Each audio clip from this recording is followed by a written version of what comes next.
Danny, welcome to the 3-0. We're going to be 100% honest. Me and Danny have just started recording this video and realised I wasn't actually recording it. So this is take 2, but we didn't get too far, luckily. So, but this time we're going to be even more succinct and wonderful. So, of course. Okay. No, we've had our warm up. Yes, exactly. So, Danny, please say your name because I can't say it properly. I just butcher it. Yes. Well, Danny, or Daniela de Panizza, is my full name. Beautiful Italian Danny.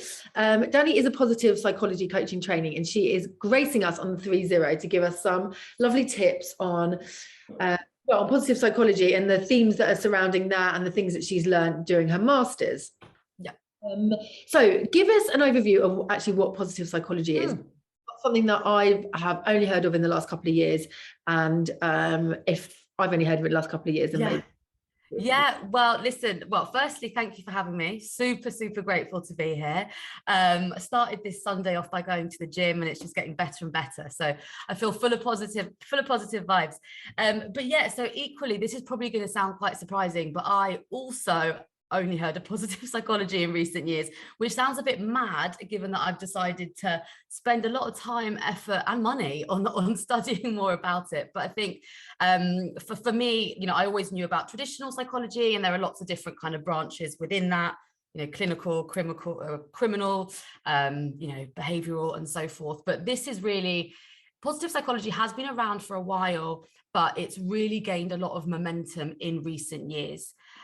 So in short, it's the science of optimal functioning. So if we think about like the more traditional clinical psychology, which is probably the psychology that most people know about, it's really kind of reparative, therapeutic work looking at the past and past trauma and our childhoods and our familial dynamics, all stuff that we still need to do and obviously work on, but it's really dealing with people that are unable to live their current lives in a fully functional way because of negative past experiences and trauma, whereas it was recognized recently, or not in recent years, that there are a lot of other people who, whilst they don't have deep-rooted traumatic experiences that are affecting their day-to-day behavior and giving them mental health conditions, they're also not living in the best way that they could. So there's a little bit of a disconnect between the way that they were living and kind of their best possible selves. So positive psychology is bridging that gap. How can we live in as flourishing a way as possible and be as happy as possible, basically? Amazing. And I think as well, like lots of people do think, that to address a problem, address something, there's got to be this like big, deep-rooted traumatic experience that's happened in their life, or like if something goes wrong in their life, or they're not feeling the best they can, then it must be down to something awful, where sometimes we are just not putting out the best or giving ourselves the best. Completely.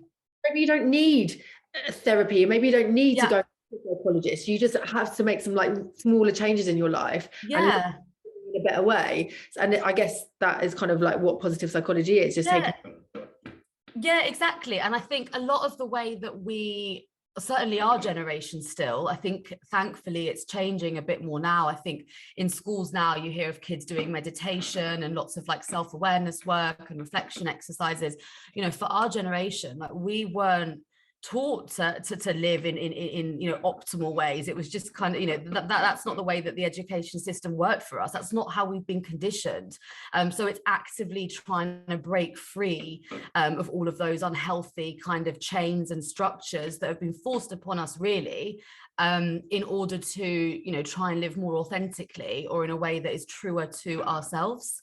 Explain a little bit more about living authentically, because I feel like it's a buzzword. I was going to say, it feels like it's quite a theme, positive psychology, but you've only just told me about it, so I don't know why I decided to pick up on that. But living authentically, like and the reason I say it's a buzzword is because I just feel I follow so many like motivational speakers and so many like coaches who are all amazing on Instagram, and you hear a lot about this, be your true self. And then, I think it can be a little bit daunting for people who are like, what is my true self? I want to be truer to myself, but I don't know who I am. I don't know how to get there. So yeah, living authentically, and just authenticity is really kind of the essence of well-being and healthy functioning. So we know this, and we know that that's where we need to be, right? It's that inner nirvana. How do we get there? So really, it's kind of living in accordance with our true selves, but in accordance to our value systems, working better to our strengths. And I can go into values in a little bit more detail in a moment, but just to kind of close up on what I was saying with how do we make ourselves more authentic if we don't know what that means? Because not everyone is at the stage of knowing where they need to get to. Some people still don't have the answers currently, which is completely fine. And also, we might change. Our value systems can change over, the course of our life, with different life experiences that are thrown at us. We're not always going to be the same person, thankfully. So I guess in order to be more authentic, or to build more authenticity, it's all about exploring our values, trying to understand what we place a greater importance on. And I could speak more to that in a moment. Developing compassion for ourselves and those around us, challenging existing belief patterns, listening to our intuition, being truthful. So it's really all around that self-awareness piece, and giving ourselves the time and the space to develop that, rather than just plowing our way through life thinking and being in a way that we have always done, which actually is not our way. It's what our parents, our ancestors, and our systems around us have told us to be. But it's not necessarily who we want to be if we give ourselves a minute to truly think about it. Yeah, and I think this relates really well back to the course. Quite often we will do things and have behaviors that are just we just think we've always done them, it's sort of always done. We always just go to the pub, that's what we do. We celebrate with alcohol. If you think about any celebration that happens, there is always alcohol, so that's what we do. Or you want to make yourself feel better, I'll go shopping, or I'm bored, I'll pick up my phone and go on social media, and it's just it's what we do. And I hear this a lot of time with recovery clients, it's just what I am, and it's but it's not, that's just something that you've learned, or you've picked up, or that is just your limiting belief of what you think you should be. But actually coming back down to the truest self, it's really, are these behaviors actually serving me? Are they? And you actually did this really well, Jo. Sorry to cut you off. I know I mentioned here in a way to increase authenticity is to challenge existing belief patterns. I know that's what you're talking to now. In a recent newsletter, I don't know whether it was the last one maybe, or the one before, for this experiment now coming up for the 3-0, you actually did, which I thought was amazing. You kind of did some cognitive behavioral coaching on yourself and put it in the newsletter. And that is exactly what we mean when we're saying challenging existing belief patterns, really get to the root of the feeling that a certain activity gives you, and why you're seeking that out. But yeah, I just wanted to touch on that because I just thought that was so great to see in black and white.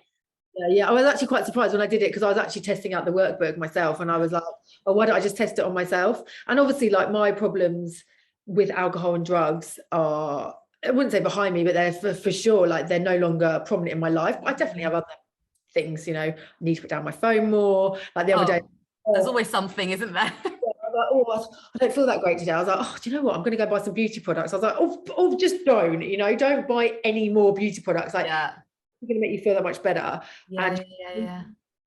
But anyway, my point was that with that, I was like, I'm just going to talk myself through it. And then I was as I was sitting there, I was actually just writing it out on my phone.